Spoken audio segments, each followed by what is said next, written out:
நம்ம இப்போ கிச்சனில் வந்து நல்ல சுவையான மொறு சோமாஸ் தாங்க பார்க்க போகிறோம். வாங்க அது எப்படி செய்கிறோம் வீடியோக்குள்ளே போய் பார்ப்போம். நான் 1/2 கிலோ மைதா எடுத்திருக்கேன். அதுக்கு வந்து நம்ம முந்திரி பருப்பு நல்ல பொடிசாக நறுக்குனது நம்மளுக்கு எவ்வளோ தேவையோ அந்த அளவுக்கு போட்டுக்கலாங்க. அதுக்கப்புறம் கிஸ்மிஸ் பழம், இதுவும் அதே மாதிரி தாங்க. ரெண்டையும் நல்லா வறுத்துட்டு அது கூடவே நம்ம இப்போ தேவையான அளவு தேங்காய் பூவை வந்து நல்லா வறுத்துக்கிறணும், அந்த முந்திரி பருப்பு கிஸ்மிஸோட.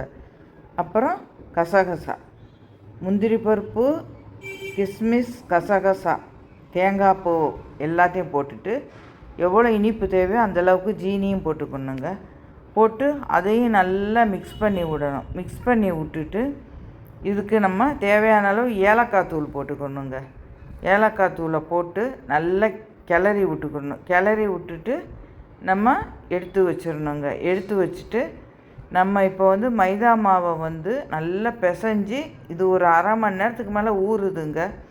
இது வந்து நல்லா நிறைய பட்டர் போட்டு பிசைஞ்சிருக்குங்க. பட்டர் தண்ணி போட்டு பிசைஞ்ச மாவுங்க. நல்லா அப்போ தான் சோமாஸ் வந்து நல்ல மொறுன்னு வரும்.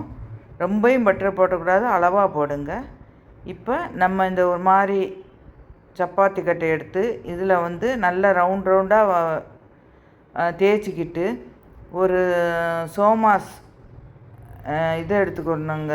சோமாஸு அதாவது என்ன சொல்லுவாங்க, சோமாஸு அச்சு எடுத்துக்கணும். அச்சு எடுத்து அந்த ரவுண்டாக தேய்ச்ச மாவை அந்த அச்சு மேலே போட்டு அதுக்குள்ளே இந்த ஃபில்லிங்கை வச்சு நல்லா மூடி நல்லா டைட்டாக மூடணுங்க. மூடுனா நம்மளோட சோமாஸ் தயாருங்க.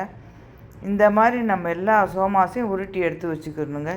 நல்ல எண்ணெய் காயணுங்க. ரொம்பவும் சிம்முன்னு இல்லாமல், நடுவில் ஆன்லேயும் இல்லாமல் சிம்முலையும் இல்லாமல் நார்மலாக வச்சு, அதுவும் கடலெண்ணெய் தாங்க ஊற்றணும், இல்லைன்னா ரீஃபைண்ட் ஆயில் ஊற்றிக்கலாம். நான் கடலெண்ணெயில் தான் இப்போ நான் பொரிக்கிறேங்க.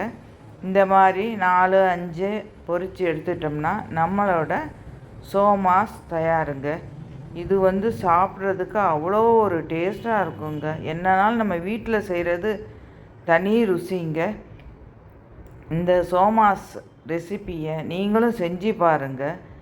இது வந்து நாங்கள் தீபாவளி அப்போ தாங்க செய்வோம், இடையிலலாம் செய்ய மாட்டோம். தீபாவளி அப்போ தான் செய்கிறது. அப்போயே 1, 2 எடுத்து நிறைய பாதி காலியாயிருங்க. அந்தளவுக்கு டேஸ்ட்டாக இருக்கும். நீங்களும் இந்த சோமாஸ் ரெசிபியை செஞ்சு பாருங்கள்.